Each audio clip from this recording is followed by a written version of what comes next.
Squad Busters is the latest and greatest Supercell game that is releasing globally on May 29th. But amidst all this hype, is Squad Busters a game that is actually ready for global? And is it even a good game? Well, that is what I'm here to tell you, and we're going to be talking about that in this video. So I'm going to start this off by saying something really interesting. Squad Busters is a game that I did not want to like, but I do enjoy the game. I genuinely do think it is a fun game. Now, the reason that I kind of don't want to like it has nothing to do with Squad Busters, but it's because of Clash Mini. Now, I know that's a really bad reason to not want to like Squad Busters, but admittedly, I'm still a little bit bitter about Clash Mini. The day that Squad Busters was announced global, which was April 25th, was the same day that Clash Mini servers shut down forever. And the fact that Clash Mini was in beta for over 2 years and Squad Busters was in beta for like 2 days, the fact that Squad Busters is going global kind of confused me, I'll be honest. I still think Clash Mini could have been a successful game, but I think Squad Busters has that potential as well. So let's talk about that. We're going to start with the good stuff about the game and then talk about the bad stuff later. So in terms of the good, and I think this is the most important thing for a game to go global,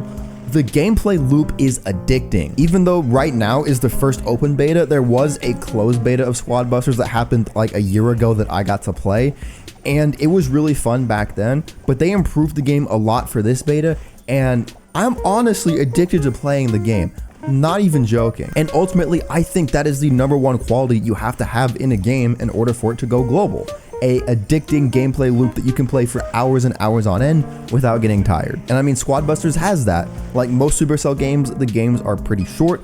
There's a wide variety of ways that you can play each game. There's different maps and different modifiers, tons of characters you can play with, and it ultimately is just a really fun, solid game on a fundamental level. The next big positive is you get to play as characters from every Supercell game. So with that being the case, there is a sense of familiarity going into this game if you've played any of the other 4 global Supercell games, which I think is a really nice touch. If you come from Brawl Stars, you can be like, oh, there's Colt, Shelly, and Bo. That's so cool. If you come from Clash Royale or Clash of Clans, there's the Hog Rider, the Archer Queen, the Barbarian King, the Witch. There's tons of recognizable characters. You even have Boom Beach and Heyday characters like Greg and the Medic. So I think that adds an extreme sense of appeal that any Supercell fan can be drawn towards. This next point may only be something that I care about, but the aesthetics of the game are really nice. Ultimately, I think the aesthetics of a game and the way it looks visually is a big factor in terms of how it will succeed. It has a super vibrant art style that separates itself from other Supercell games, but still keeps the characters easily identifiable. It's able to capture the essence of all the Supercell characters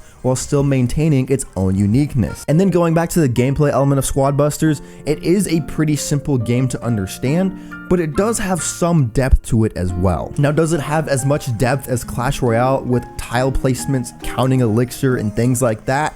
Absolutely not. But there is some strategic depth that you can utilize when you get into the nitty-gritty of things. You know, on the surface, the game is just getting coins, building up your squad, trying to take out other squads, and then whoever has the most gems at the end wins. So it's really simple on the surface, but when you go a little bit more in depth, the composition of your squad really matters. There's different strategies for early game, mid game, and late game based on how you build your squad. And then you can also play the game in different ways, which is cool. You know, you can be more passive and target more of the PvE enemies and get your gems and coins that way, or you can be much more aggressive and target other squads early on to get an advantage in late game. So like I said, that is still simpler than pretty much any other Supercell game, but still, some element of strategic depth is something that I like, and I can really appreciate what Squad Busters has to offer. All right, next up we have the bad, and this is kind of where I want to spend the majority of my time talking. Not necessarily just because I'm bashing the game. Like I said earlier, I like the game. I think it's fun,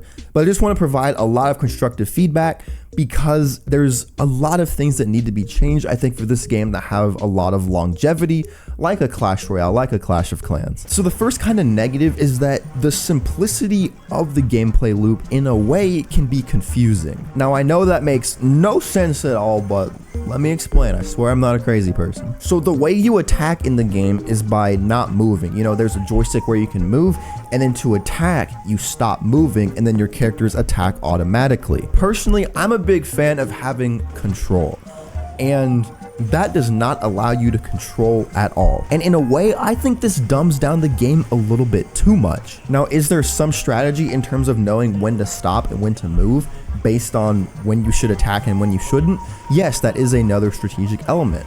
But I think it's to a fault, to be honest. If you're in a cluster late game with a few other squads that are around you, your characters will just attack whoever's nearest, and you can't direct your attacks towards one squad or the other. Of course, you do still have control to an extent where you move, but there are some times where the movement can only take you so far, and you can't control exactly where your characters attack. There are also times where you have, like, say, a squad that you want to take out, but then some like PvE enemies, like some little skeletons or some robots, get in the way, and then that can kind of mess up attacking the other squad and can lead to you getting busted instead of you busting them. Continuing with the confusion aspect of it, in late game, things can get really cluttered on the screen, and sometimes it can be hard to tell what you're looking at even. So basically how it works is that there's these routes on the outskirts of the map that kind of close in like a storm system to kind of push everyone towards the middle of the map. And so that way, kind of the last minute of the game, everyone is within the same area. And so when you have so many squads confined in one area combined with a lot of PvE enemies,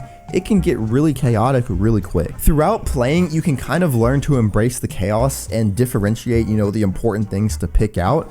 But when you start the game for the first time, this is something that really takes some getting used to. And I honestly think the messiness of it will actually draw away some players just because it really isn't that appealing to look at. Branching off of visuals, each character in your squad, they have like a circle above them that shows their health, and that is really small as well. So I wish there was kind of an easier way to determine each individual character's health in your squad, because you can just get really lost in that and not even know what's happening sometimes. But also on the other hand, now that I think about it, if you make health bars bigger, that would just clutter the screen even more and make things even more confusing to look at. I honestly don't know a solution for that right now, but, you know, maybe someone at Supercell does. If anyone watches this video, please, something. I don't know. All right, now I want to talk about, I think, Squad Buster's biggest downfall right now. And of course, like other Supercell games historically, it has to do with monetization and progression and consumables, especially consumables. Consumables are a big problem in Squad Busters. Let me show you what I mean. So here we are in the main menu, and if you go to the play button, you will see these things at the bottom. We have keys and the reroll dice thing. These are items that you can use in battle to give you benefits. The keys will allow you to unlock a chest for free. The epic key will allow you to unlock a chest for free but get an epic character. Then the fusion keys will automatically give you a fusion. So as you can see, when you click on them, you can buy 3 of them for an amount of gold, which is good. You can obtain them as free to play. But of course, if we go over to ye old shop, wow, look at that. I can buy 9 fusion keys and 9 epic keys with some gold for $4. And items like these keys, they have an insane impact on battle. They really do, because epic units are just like, they're great, and fusions of course are stronger units of the normal units. So no, you can just use an epic key to get the archer queen and then use a fusion key to get a fusion archer queen. And if your opponent doesn't have any keys, they can't do that, and you have an automatic advantage because the Archer Queen is really good. Also, did you know Squad Busters has creator codes? You can use code SolarFury, and I will get something back if you spend any money in the game. Thank you. Here I am talking about the issues of Squad Busters being pay to win while telling you to spend money. Isn't that amazing? Anyway, I think the biggest consumable problem is with these things called mega units. So things like right here, LT Gray. So these things right here, like LT Gray, these are like the best things in the entire game, but they're not like a normal character that you can play with. Like all of these characters I have right here, I can play with them in every game. But with these mega units, as you can see, they have amounts on them. You have ×3 and ×6, so you can only use them 3 and 6 times. And you can get them for free. This right here is the gem pass. But then of course you can buy the super pass for $5 and you can get, you know, more LT Grays. That's crazy. Now the thing with these mega units, I hate how they are consumables. They're a one-time use case, and once you use them in that game, they're gone.